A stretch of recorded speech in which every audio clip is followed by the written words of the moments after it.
Honourable Marianne Street. Thank you, Mr. Chairman. Thank you for your graciousness in that respect.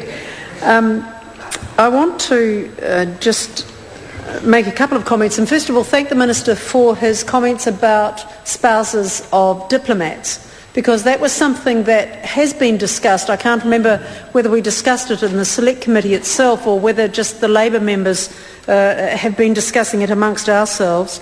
And certainly the Minister referred to keeping it under some sort of review.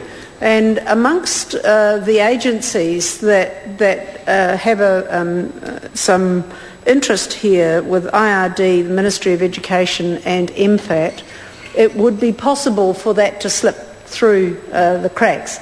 And I would urge the Minister that it not slip through the cracks, and that in fact while it's possible under this legislation as it currently stands for a partner or spouse of a diplomat to qualify by virtue of being part of an approved government course or an approved tertiary institution course that's recognised for the purposes of this legislation, and in that way they could get in, it would be useful to clarify that tax status so that we know for sure whether or not such spouses and partners would be eligible, because I think that is also a benefit when one thinks that these are people who work in the service of New Zealand, go offshore for a time, inevitably come back, and if a partner or spouse can come back better skilled to contribute in their own right as well,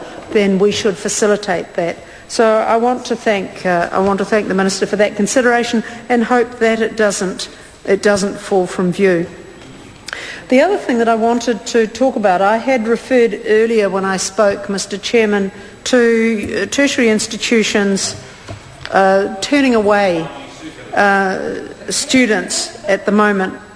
And I used the UCOL example, and in fact the figures are that it would appear that if the student demand continues as it is tracking at the moment at UCOL, where there have been 500 more students than last year apply for courses, which is something in the order of a 19% increase on their past roll. If that continues, then the CEO of UCOL has said that they're going to have to close the doors sometime between May and August. Now, that is an issue that needs to be addressed by the Minister for Tertiary Education, admittedly, but again it underscores the point that this legislation is trying to make the student loan scheme accessible to more at the time when the government is not entertaining increasing student numbers, lifting caps, renegotiating them, or any other way of investing in the tertiary education system, with one particular exception. And it goes to the speech that my colleague Kelvin Davis made earlier. And I refer to, Mr. Chairman, you'll be pleased I'm not going to seek to table it, but I'm referring to an article that was in the Christchurch Press over the weekend, just last weekend, Saturday, February the 20th, where Peter Sharples launched a new guide for universities to support Māori students to succeed.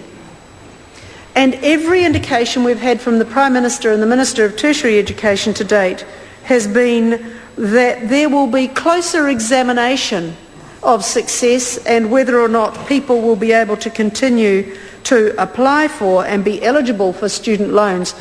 Kelvin Davis and my colleague Carmel Cipollone have stressed from their own experience, their own whānau and ainga experience, they have expressed the concern around that for Māori and Pacifica students who come perhaps not from a background, in majority of cases, that is accustomed to tertiary education and therefore does not have an embedded understanding within the family of what it takes to support somebody to succeed.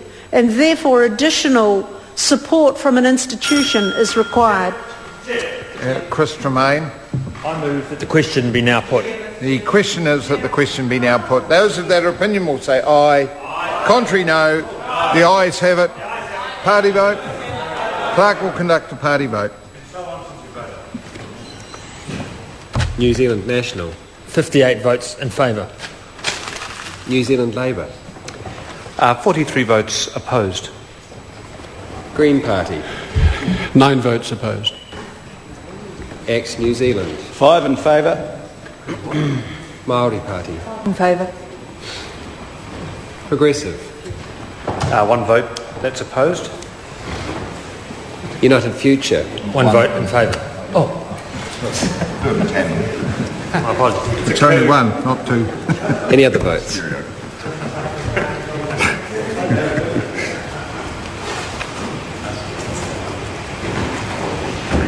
We never took it for granted like that.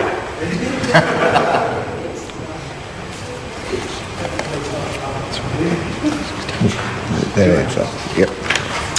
The ayes are 69, the noes are 53. The question will now be put, and the question is that part 1 stand part. Those of that opinion will say aye. Contrary, no. The ayes have it. Question now is that part 2 stand part. Honourable Marianne Street. Thank you, Mr. Chairman. Part 2 of this bill is technical in nature.